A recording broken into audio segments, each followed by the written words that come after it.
Have you ever wondered why the US dollar is so dominant in the global economy, and why some countries are starting to move away from it? Well, that's what we're here to explore today. This process is called de-dollarization, a term that refers to the gradual shift away from the US dollar in international trade, finance, and reserves. The US dollar didn't just randomly become the world's primary reserve currency, it was a result of the Bretton Woods Agreement, post-World+Vue, where most countries pegged their currencies to the dollar, which was convertible to gold. This historical context set the stage for the dollar's global dominance. But why are countries starting to rethink this status quo? Are they just tired of green bills, or are there more complex reasons at play? As we delve deeper into this topic, we'll uncover the reasons behind de-dollarization and its potential implications. So, let's get started on this journey of economic discovery. Why are some countries reducing their reliance on the US dollar? Well, one driving factor is geopolitical tensions. As international relations become more complex, countries are becoming increasingly concerned about the dollar's vulnerability to political decisions in the United States. This is leading them to seek more autonomous and stable financial alternatives. But it's not just about politics, there's also the matter of economic security. Dependence on a single dominant currency can expose a country to significant financial risks. Think about it.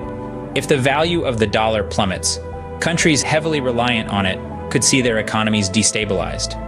Fluctuations in the dollar's value can negatively impact trade balances, making economic stability harder to maintain. This vulnerability is prompting a reevaluation of the dollar's role in international trade and finance. The desire to insulate economies from potential risks associated with a single dominant currency is pushing countries to consider alternatives. Bypassing the US dollar, countries are finding other ways to conduct trade. One of these methods is through bilateral agreements. Countries are opting for direct currency swaps, which allow them to bypass the use of the dollar in their trading operations. This approach enables two nations to exchange their respective currencies, thereby eliminating the need for a common reserve currency. In addition to these bilateral agreements, there's a growing trend towards promoting alternative currencies for international trade. The euro and the Chinese yuan are gaining traction as potential substitutes for the dollar. Even cryptocurrencies, with their decentralized nature, are being considered as viable options for global transactions.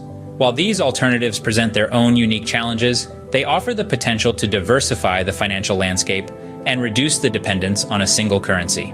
These alternatives to the dollar are reshaping global economic relationships and influencing trade patterns. Transitioning away from the dollar, however, isn't a straightforward process.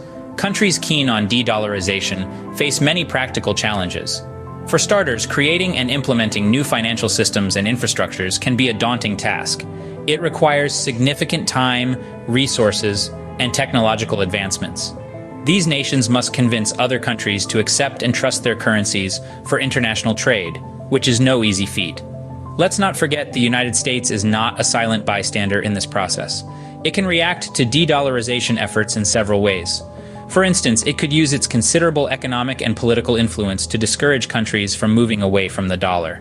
The US could also offer incentives to retain the dollar's status, or conversely, impose sanctions or other punitive measures on countries that seek alternatives. While de-dollarization may offer some benefits, it also comes with many uncertainties. With all these factors in mind, what does the future hold? Countries like Russia and China have already started to distance themselves from the dollar. They're diversifying their reserves, promoting their own currencies, and even engaging in direct currency swaps. The European Union, on the other hand, is keen on strengthening the role of the euro in global trade, marking another significant stride. However, it's important to understand that this isn't an overnight process. It's a gradual transition that could span over many years, even decades. This shifting landscape presents a mixed bag of potential benefits and drawbacks. On the one hand, countries may gain more economic autonomy and security. On the other hand, they may face challenges and uncertainties, including the need to establish trust in new currencies and systems. As we continue to monitor this shifting landscape, it's essential to stay informed about ongoing developments in international finance and the potential impacts on our economies and investments.